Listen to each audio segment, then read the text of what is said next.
everybody, and welcome to episode 42 of Bucs UK TV. That's right, this is the show that has the meaning of the life, the universe, and everything. Or maybe we might just try and have a stab at what the week's results are going to be for the NFL. I am joined by our regulars, Alex and Gary, and we have a new guest for you, but he's not new to the club. He's been a Bucs UK member for as long as I can remember and probably beyond. John, hello. Hey guys, how are we doing? It's nice to be here, talk some football. And to be honest, how great it is to be able to wear one of these on my first appearance on the podcast. So, yeah. Fantastic. So tell us, John, for those that maybe only recognise your forum user tag, tell us a little bit more about you and your background and how the Bucs came to be part of it. Cool. So, like many guys, I got into American football during my teenage years. Couldn't really sleep too much, so started watching this strange sport on TV and got into the rules. And back in the early 2000s, this team in red were pretty good. So that was good. Who was to know it was another 15 years of pain before it came back around again. Then I found the club in 2007, 2008 at university, where I played the sport for 7 or 8 years. So yeah, I did pretty well, if I do say so myself. Always modest, as we like to be on this place. And I've been a part of the club, going on 12, 13 years now. Always look forward to the competitions, the chat on the forum, and chat on game day. And I mean, last year was just the icing cream on the cake, if whatever you want to say for it. So it's lovely. I mean, 4 a.m, last February, everyone up together with a celebratory drink was just phenomenal. So yeah, happy to be here, guys. Cheers. Brilliant. And yeah, John's definitely our go-to for X's and O's. If you want to know pass pro versus cover 5, I'm not sure even that exists, but he's definitely a man. So if you haven't watched part 1, be sure to go and check out part 1 of this preview. Here we are looking at the second half of the season, and we've polled our Bucs UK members. They've all voted for which games they think are going to be wins, which games they think might be losses, and we're going to compare those with those views of our hosts as we rattle through it. So where we got to last time is we went through the first half of the season, the first 8 games. We've got different hosts this time, so I thought I'd just give you a quick rundown as to where they thought we would be. I have to say, I got a lot of stick for thinking the Bucs were going to be 4-4 at the half. It gets better, so stick with me. John, you had a couple of losses. Gary, you had a couple of losses. Alex, you had 3 losses, and I think generally we weren't too disagreeing with what the Bucs UK members were saying. But I think one comment that we had on the forum from Phil, interesting that 74% picked us to lose to the Rams. I wonder how much of that is down to, like me, looking at the schedule and thinking, we must lose somewhere. Oh, I'll pick the Rams as they're one of the stronger ones. I think we can probably all relate to that. We're all quietly confident thinking, we've got a chance at doing something good here. Don't balls it up. This is the schedule. We've done up to the bye week. I think week 9 is a really nice bye week. Wouldn't we say so, Alex? Yeah, right in the middle. That'll be a great time for the players to have a bit of a rest and recharge. It's the break again, isn't it? Getting a bye week at a really sensible time. So, yeah, lovely look of that bye week. That's it. And then we've got the football team, the Giants, the Colts, the Falcons, the Bills, the Saints, Carolina, twice sandwiched by the Jets. I mean, that's the sort of football sandwich that anyone would relish devouring, as I'm sure we'll come and talk about it. A couple of primetime games and a lot of the early games, a lot of the 1 p.m. Tampa, 6 p.m. kickoff times. The reason those weeks 11 to 18 are in orange are those are the weeks that can be flexed. We'll jump straight into week 10. Everyone thinks it's a win. 91% of the Bucs said win. Gary, tell us why you thought it was a win. Quite simply, we're the better team. They've got a sort of semi-decent defense, but we beat them last year comfortably. It's just not an issue for me, this one. They've got nothing on offense to speak of. A washed-up quarterback in Fitzmagic. So this is a relatively easy. This isn't defend the indefensible, Gary, on Fighting Squawk. It's okay to like Fitzmagic. Well, I did a couple of years ago. I mean, John, this was, I think, actually, in a way, the playoff game against the football team was the one that had me the most worried. They're a good team, aren't they? I think Gary sums it up well with a good defense. That could be tricky. But the question is, which Fitzpatrick is going to turn up? I mean, we've seen what he can do. He can be lights out and go 4 touchdowns, no problem. And another day, he can do a Jameis and go 4 interceptions. So who will it be? And will it even be Fitzmagic? Will it be Heineke? By that point in the season, he could have had his rope pulled back, and it could be Taylor Heineke in for us again. Week 11, it gets even easier apparently. Now, I'm renowned for being pessimistic. The Giants are teams that have caused us consternation in the past. Maybe John will come to you first. This is Monday Night Football. This is prime time, and this is the Giants. Surely that's a recipe for disaster. I think it comes down from complacency and under preparation, really. And surely we've been guilty of that in the past. Daniel Jones, mobile, which has also caused us problems in the past. But if you cannot defend mobile quarterbacks in the NFL these days, what are we doing? So we've had the whole offseason. Todd Bowles, let's face it, mastermind, genius. The words do not describe it. So if we cannot shut down this Daniel Jones-led offense, what can we do?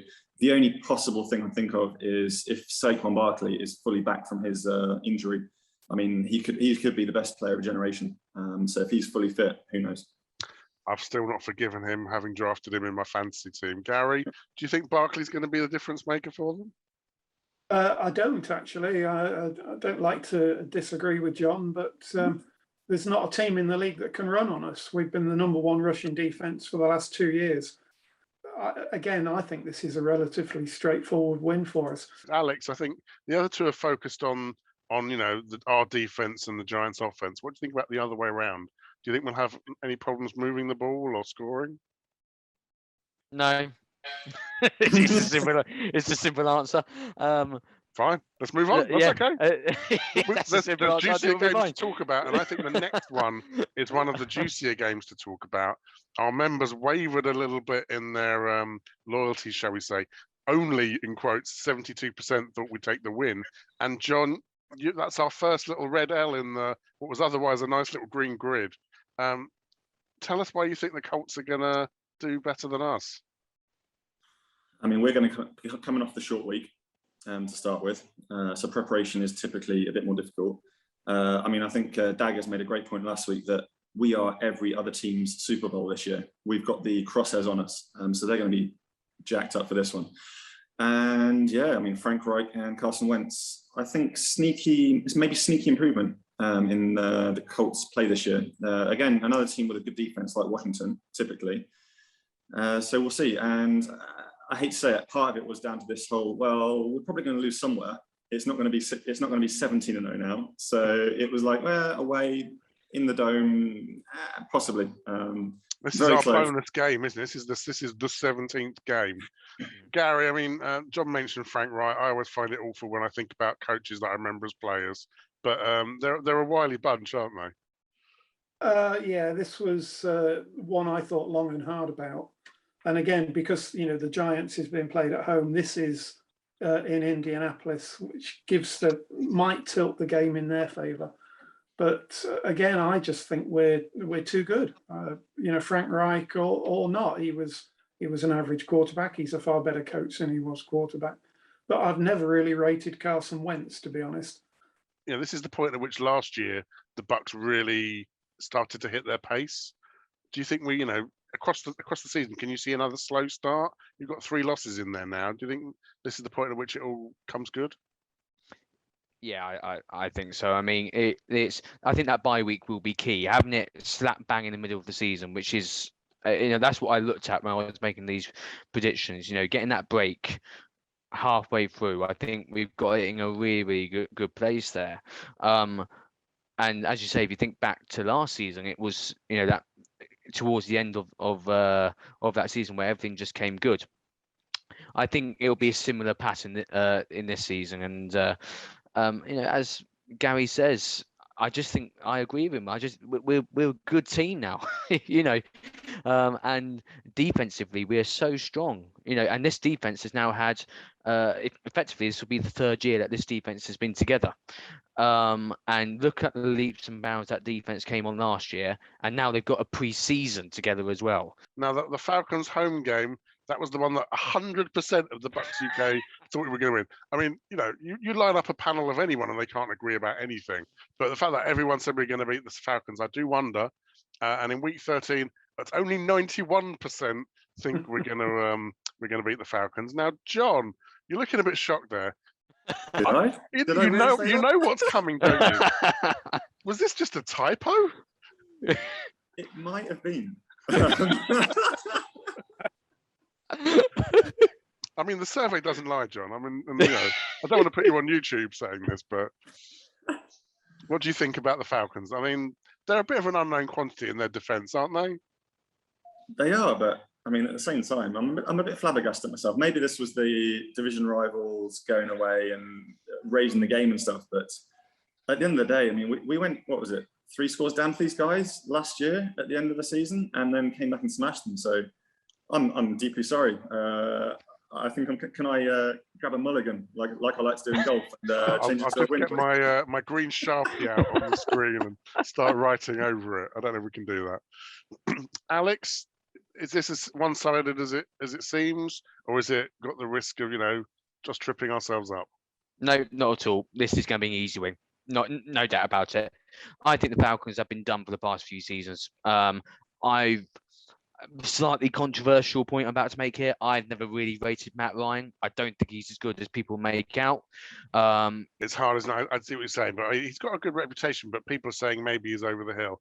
And I'm personally clinging to him not being over the hill because he's still a damn sight younger than Tom Brady. I completely agree that he's overrated. This is a guy that is a very competent quarterback, but he's led by what the defense does. If you drop guys back where you don't want him to go, he will take the check down. He'll take the dump off to Mike Davis this year. In previous years, it was with his tight ends. Maybe not so much this year because we don't really want Kyle Pitts getting the ball. But no, this is a guy you can manipulate with good defensive schemes, and he will throw it to where you want him to throw it. Gary, I mean, John's mentioned Pitts, the rookie tight end, who everyone seems to think is going to set the world ablaze.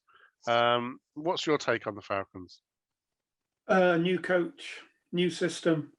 Will it be implemented well enough in time? I know it's week 13 we're talking about, but it took the greatest of all time, Tom Brady, about that length of time last year to really get in his groove with a new system. So I think it's a relatively straightforward, easy win. Buffalo, I think another interesting one. This is where we were drawn. So a third of the Bucs UK have faith. Maybe it's they were looking for places we'd trip up. 2/3 think we're not going to win. They probably agree with me and Alex. Gary, maybe come back to you. What? Lots of people are picking the Bills for the Super Bowl. So if we're playing them twice this year, it probably bodes well. But why do you think we're going to do it first time around? Because I think we're a better team. It's as simple as that. This will be a tough game, possibly even the toughest game of the season. But it's at Raymond James. Mm-hmm. Every single game, every single seat at Raymond James for the whole season is sold out. I don't know, but I'm guessing Bills fans don't travel particularly well. So the crowd will be on our side. I mean, I definitely wouldn't want it to be in Buffalo. I think the Celsius-ometer on the schedule is looking pretty friendly. But Alex, I mean, they've got a mobile, young and up and coming quarterback. They've got lots of speed, out wide. I think they're going to put some points on, aren't they? I think they'll definitely put points on. Absolutely. I think I'm going to give a very politician answer because it took me a long time to decide whether or not to put a W on L when doing my predictions here. This was the game I found hardest to call out of all the ones that we got this year. Ultimately, I think it comes down to our defense because look at what we did against Mahomes in the Super Bowl last year. Arguably one of the best, if not the best up-and-coming quarterback. Mahomes is sensational. You can't deny that. Josh Allen. And mobile, absolutely. Josh Allen, again, mobile, young, up-and-coming, a fantastic quarterback. If our defense can penetrate that Bills O-line, then I think we'll be able to hold them and hopefully get that win. So, John, what's the secret to stopping the Bills then? I think it's rolling out the Pat Mahomes game plan again. It's the drop the guys back in coverage. If we can, like the running attack wasn't great with the running backs last year. If we can get the pressure like we did on Mahomes, then Josh Allen won't be able to beat us. If we can just drop that coverage deep and get pressure with 4, it's game over again. And their defense, everyone seems to focus on the offensive side of the ball, but their defense is not shabby in any shape or form, is it? It's good. No, Buffalo's good, but do we not take it for granted at this point that with Brady at the helm, we can move it on anyone? And well, put it this way: how important is the running game going to be against Buffalo? Just balance. I mean, was our running game massively important towards the end of the year last year? Of course it was, but almost to provide balance. I feel like we should have a comfortable offense this year that knows itself, and that's the thing. If we can execute our own game, we know no one beats us. And do you think this is a barometer game in the sense that during the season last year we lost to the Saints twice, but managed to overcome them in the playoffs? Is making a statement against Buffalo important? Potentially, yes. It's a potential Super Bowl match. It's a potential Super Bowl matchup. Anytime you can put a psychological victory on a potential Super Bowl or playoff opponent, then it's a big in the win column, which is why that Rams game early on is also massive.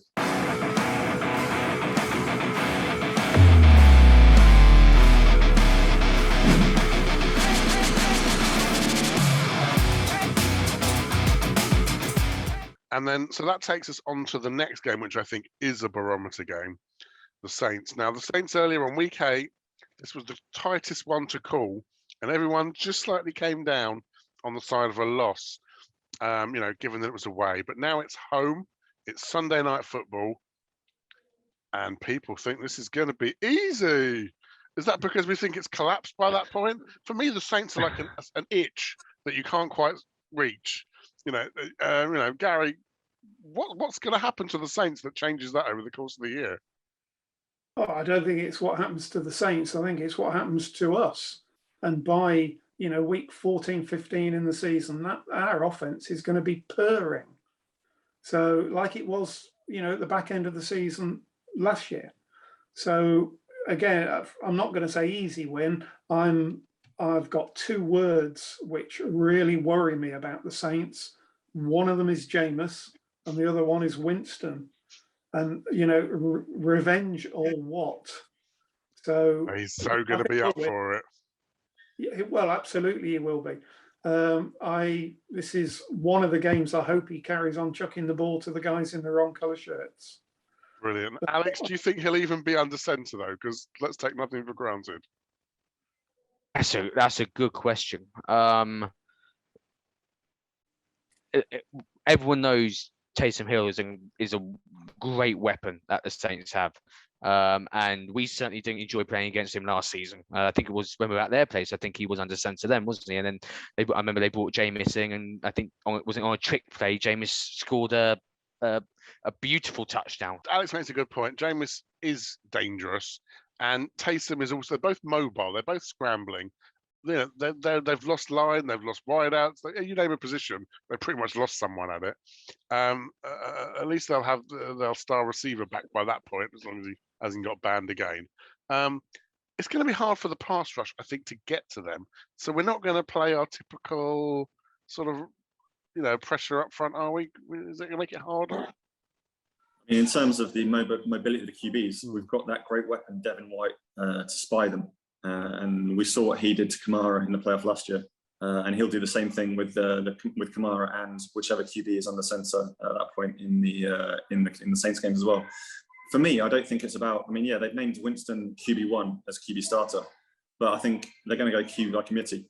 Taysom Hill will come in and play just as many snaps as Jameis, and they'll have all these trick packages, and they're going to have to try and win with this razzle dazzle stuff. I mean, who knows? I mean, you made a point about Michael Thomas. Will he be there? Will he just take his ball and go home and say, "I've had enough of you guys. Get me out of this place next year. You've disrespected me." Blah blah blah. You know what these diva receivers are like. So no, I think we'll win that one. I think we'll have the plan, and we'll have the mobile linebackers to shut down the scrambling QBs. To be honest. Perfect. Well, let's hope it goes that way. I've got a sneaking suspicion that's going to be a squeaky one. But Gary's promised purring, and that's the best possible segue onto the Panthers, Groan. So first, I mean, this has happened all the time in recent years. We've had a division rival really close. Obviously, they never schedule back to back, but sort of the next game but one. So we start off away, and 98%, think it's going to be pretty groovy. But I mean, we must have the easiest run in last 3 games of any team. I mean, McCaffrey, you can't discount this guy. They're always going to move the ball. Yes, we've got number 1 run D, but they're going to put points up, don't you think? No, I don't.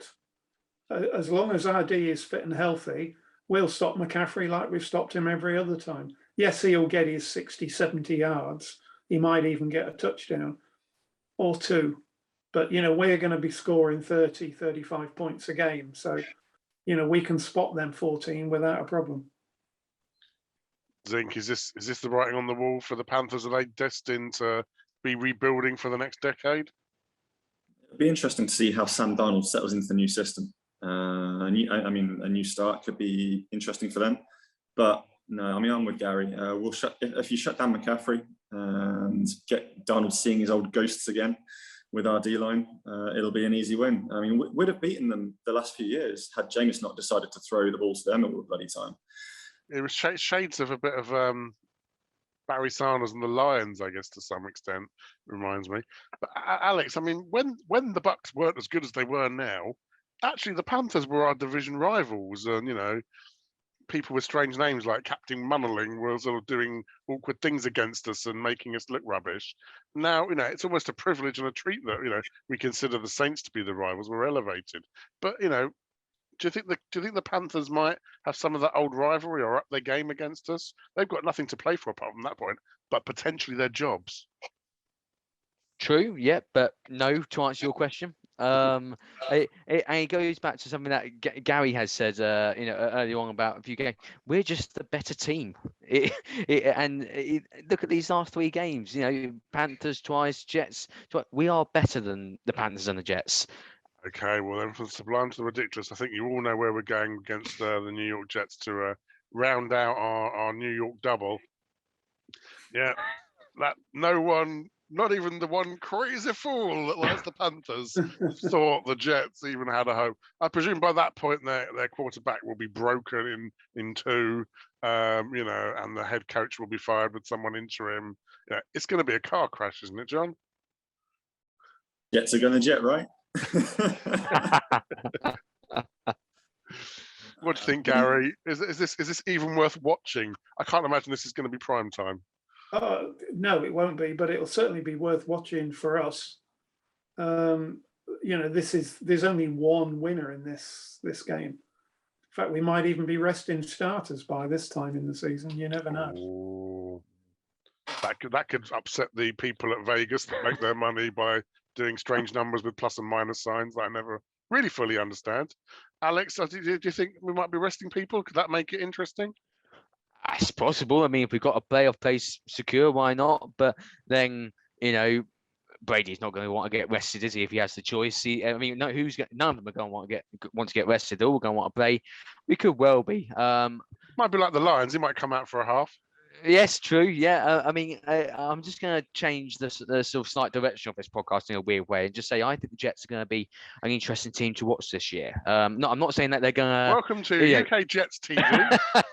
Yeah, I'm not going to say that they're going to make the playoffs or they're going to have a winning season. But if I'm right, I believe their head coach is the guy who was the San Francisco defensive coordinator, and I thought he did a pretty good job over in San Francisco. And I know the Jets have got a history of, head coaches struggling there, but I still think it'll be an easy win, of course. But they could be an interesting team just to keep an eye on. And then to round out the regular season, let's hope we are resting people. Although, interestingly, you can imagine, can't you? If there's a chance of 17-0, then no one's getting rested at that game, are they, John? No, of course not. If you're going to shoot for the record, but that has been physically impossible in the previous years, then you're going to go for it. But yeah, last game of the season, you want to take momentum into playoffs. We've all seen how important that was last year. And to be honest, I like the way that BA spoke on the opening day of the season this year when he got the guys back. this year there's crowds again. That home field advantage in the playoffs is going to be much more important than it was last year. To go away 3 times in a row like we did, I don't want to do that again this year, to be honest. That's not a nice way to get to the Super Bowl. So if we've got a chance to get home field advantage to the playoffs in this game, then no, you don't rest guys. You want to get that home field advantage against the Rams or Packers again, whoever it is, because a Green Bay away twice in 2 years. Ooh, that's. Well, you're hoping. I mean, Gary, John's right in that you talk about the playoffs, and you're hoping that you get that first round bye in the playoffs. So actually, if you're resting people, they might be rested a little bit too long. And and if you win the division, hopefully you're not going up against the Packers. You might have a gentle rumble against whoever comes second in the South, or the Central, sorry, or whatever. So what do you reckon, Gary? How important is this game? Well, every game's important, and you want to win it. The 17-0 is an interesting concept because we're currently in the middle of an 8-game winning streak. So if they did by any chance get 17-0, then one more and they equal that awful 0-26 losing start when the franchise first started. So if they've got a shout at going 17-0, I can't see them resting players. But on the other hand, what Daggers said last week, this is the Bucs. They always stuff up somewhere. So who knows? That's a really interesting point about the records. And as well as obviously liking and subscribing and hitting the bell and all the things that the youth like to do on YouTube, in the comments, someone go and do the maths for us to work out how many more games the Bucs have to win so they're no longer the losingest team in pro football. Because I'm really fed up of hearing that, and we must be doing something to get out of that hole, given the likes of people like the Jets are collapsing back into it. So Alex, I mean, so this is the point. I think we can probably safely say that's the season, but then that's the beginning of the next part of the season, the bit we're not predicting. But I mean, how do you see the playoffs panning out? Oof. Do I give my Buccaneer fan answer or read this answer? Tell it how it is. It's hard to repeat. It is. It's really difficult to repeat. The playoffs are going to be tough. Everyone knows that. One non-interception of Breeze, and we don't win that game. Yeah, absolutely. If the Packers decide to not kick a field goal in a stupid position, we possibly don't win that game. It's little things like that, as you say, Kieron, that make all the difference in the playoffs. There is, as both Gary and John have said, the fact the fans are back will make the playoffs a completely different animal this year again as well. Getting that home field advantage will be vital, because I agree with John. I certainly don't want us going on the road, all the way through the playoffs with fans back in the stadium. I want us in Tampa with our fans behind us. I think that could be the really big difference there. If we can get that home field advantage, have all the Bucs fans at the Ray J behind the team, and that could be the difference for us this year. If we do, defend the Super Bowl, it could be down to the Bucs fans. So we are hoping that the only road game we have in the playoffs is over in Los Angeles, I think is what we're saying then. But obviously our members, as well as voting, had a few things to say about it as well. Steve Gargett, bit concerned that I'm predicting 13-4. What could possibly go wrong? If you know Steve, bless him, sometimes his glass is a little half empty. So I think he's saying 13-4, and that was really pleasing to see. I can understand exactly why Steve's it means Steve, we've got that telepathic connection. I know why he's saying that. Steve, I've got you, don't worry. That's it. And then our good friend out west, Adam, we will sweep the Saints. Giants game will be inexplicably close. We'll lose in week 18 to the Panthers as we'll be resting the starters. So yeah, Adam's picked up the point you made. Maybe that game could be quite interesting. Maybe a bit of can you short against your own team on the betting? Maybe that'll be a good option. Tom, we have the ability to go 17-0, but I think we'll find a way to lose a few games in the way that only the Bucs can. We've said it. You're Bucs fans. There's a reason why our fanzine was called "There's Always Next Year." I think and why we make rookie quarterbacks look like Pro Bowlers. But we believe. We still believe. And then finally, from Adam, going for 2, getting 2. Go Bucs. Brady will break last season's TD passes record by week 15. And I think we were talking about So, John, can you get to 50? Possible. Depends how good the running game is, doesn't it? No, I mean, the way the league is this year, I mean, these days, it's pass. The records that we saw 15, 20 years ago is going to be completely different for the next 20 years. So, of course he can. Absolutely, of course he can. So you saw the complete spread of Bucs UK opinion.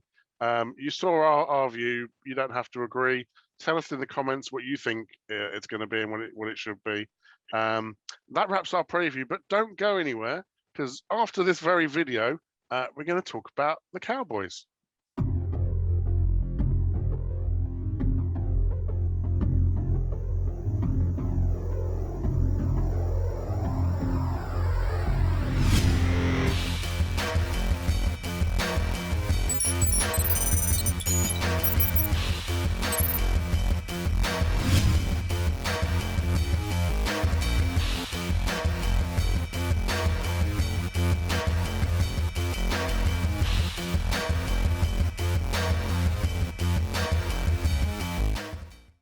By the time you're watching this, it's possible the game's already been played, but in our hearts and our heads, we're still hanging on for the 48 hours left. There's lots of that on Twitter I saw today.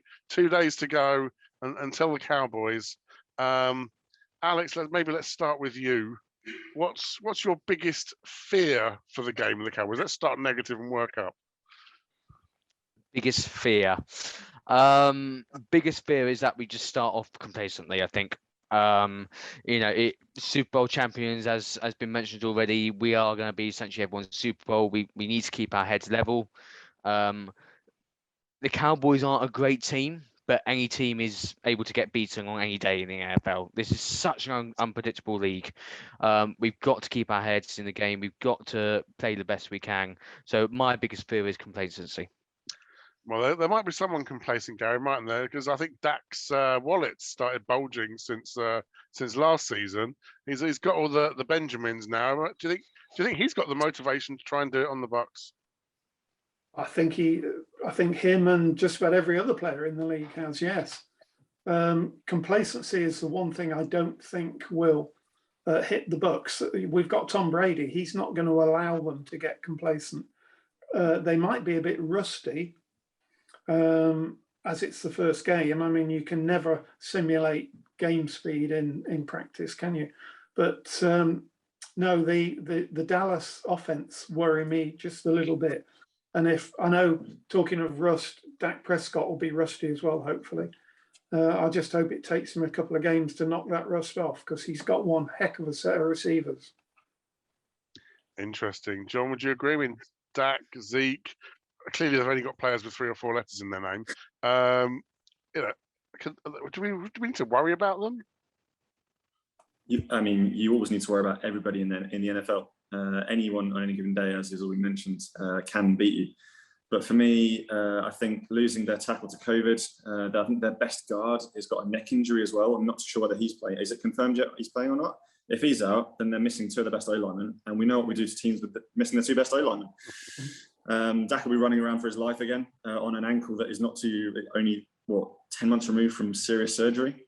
And then he's got a gimpy shoulder as well, apparently. So he's broken before his season started. On the receiver side, of course, Cooper, Lamb, and who else have we got on the other side? Gallup. Those guys, yeah, quality players. But we've got. They can't go and get the ball themselves, can they?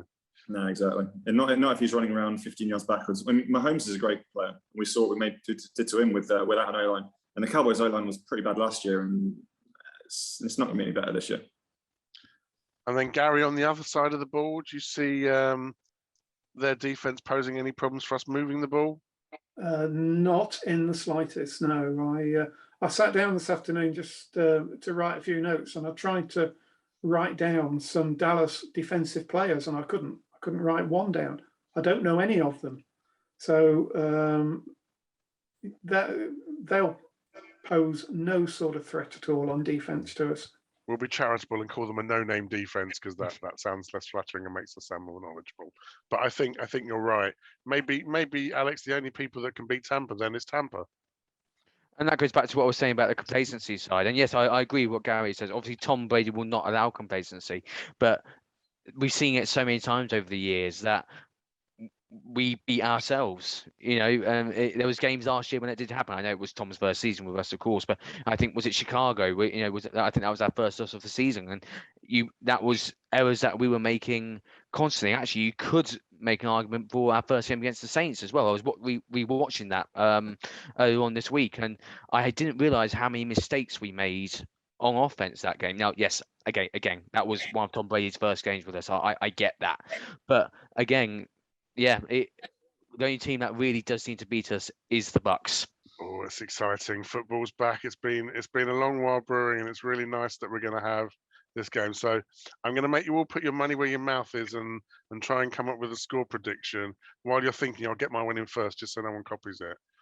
I think it's going to be a lot tighter than people think. I think we will have a bit of rust coming out, but I think 21-20 with a missed PAT. That's my call. And Gary's still lost his breath just imagining that. Yeah. Well, Twins, sorry, I should say, yeah. We spoke about the Giants earlier. I was in Raymond James when Matt Gay missed that the field goal, the short field goal when we lost a couple of years ago. So I know all about missed kicks in the last minute. No, this is, I hate to disagree, Kieron. That's all right. Comfortable with talking about 34-17, and they'll be lucky to get 17. Some garbage time yards and points towards the end, Indeed. maybe. Indeed. Okay, Alex? Similar to Gary's, I've gone 31-17 to the Bucs. I think I know I've just talked about complacency, but we are going to get points on the board. And I like to think that we're not going to be complacent. I'm being positive. So I know I said that's my fear, but I'm going to say we're not going to do it. I think our defense are, going back as well to thinking about the fact that the O-line of the Cowboys is, a little bit damaged as well. No reason why our defense can't really make it a very difficult night for Dak. Okay, and then John, we'll come to you for your scores, and then after I'll ask you one Bucs player, the one to follow, the player that you got to keep, and you're not allowed to say Tom Brady because that's just boring. So, John, what's your score going to be? I actually had 31-13 in my head, so very close to Alex. And I think the Dallas touchdown will be some sort of freak long busted coverage or something, and then a couple of field goals just that they've scrambled for, while us moving up and down the field. And again, the second half, we're only going to score like, I don't know, a touchdown field goal second half as we just sort of mosey on out the clock. So yeah, hopefully a nice easy win to calm the nerves on a very early Friday morning. And for all our friends and family, and and all our colleagues out in Tampa, I don't think we can fully express how much we want you to get the win and to have a really great home opener. You might not realize, but we're still not allowed to travel out to see you. So we had people that had tickets for this game, and they've had their tickets cancelled, they've had their flights cancelled, and they're gutted because we were all excited for this.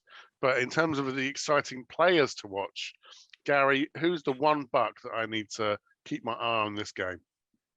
I will always answer this question in the same way. Mike Evans, simply the best player we've got, I think, probably outside of Brady.